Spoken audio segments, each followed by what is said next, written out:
एक समय की बात है। एक राज्य में एक प्रतापी राजा राज्य करता था। एक दिन उसके दरबार में एक विदेशी मेहमान आया और उसने राजा को एक सुंदर पत्थर उपहार स्वरूप प्रदान किया। राजा वह पत्थर देख बहुत प्रसन्न हुआ।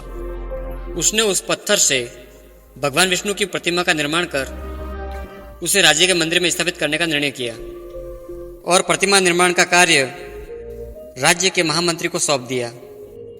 महामंत्री गांव के सर्वश्रेष्ठ मूर्तिकार के पास गया और उसे वह पत्थर देते हुए बोला, महाराज मंदिर में भगवान विष्णु की प्रतिमा स्थापित करना चाहते हैं। 7 दिन के भीतर इस पत्थर से भगवान विष्णु की प्रतिमा तैयार कर राजमहल पहुंचा देना। इसके लिए तुम्हें 50 स्वर्ण मुद्राएं दी जाएगी। 50 स्वर्ण मुद्राएं की बात सुनकर मूर्तिकार खुश हो गया और महामंत्री के जाने के पश्चात प्रतिमा निर्माण कार्य प्रारंभ करने के उद्देश्य से अपने औजार निकाल लिए। अपने औजारों में से उसने एक हथौड़ा लिया और पत्थर तोड़ने के लिए उस पर हथौड़े से वार करने लगा, किंतु पत्थर जस का तस रहा। मूर्तिकार ने हथौड़े के कई बार पत्थर पर किए, किंतु पत्थर नहीं टूटा।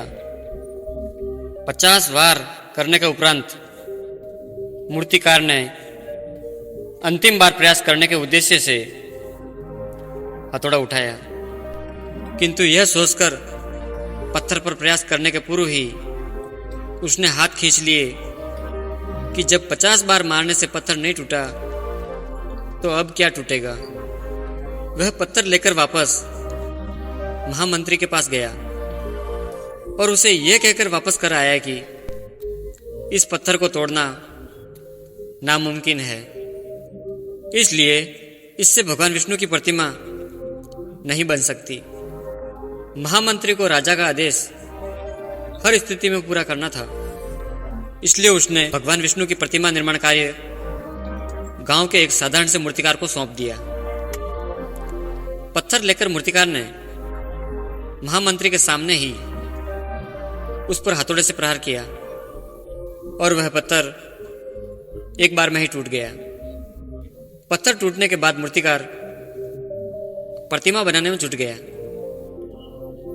इधर महामंत्री सोचने लगा कि काश पहले मूर्तिकार ने एक अंतिम प्रयास और किया होता तो सफल हो गया होता और 50 स्वर्ण मुद्राओं का हकदार बनता। दोस्तों, हम भी अपने जीवन में ऐसी परिस्थितियों का सामना करते रहते हैं।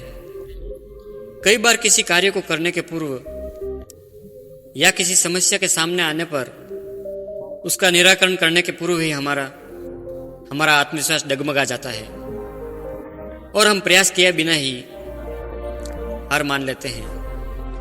कई बार हम 1-2 प्रयास में ही असफलता मिलने पर आगे प्रयास करना छोड़ देते हैं,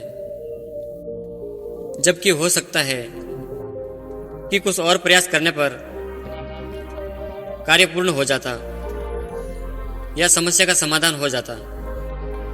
यदि जीवन में सफलता प्राप्त करनी है तो बार बार असफल होने पर भी तब तक प्रयास करना नहीं छोड़ना चाहिए जब तक सफलता मिल नहीं जाती।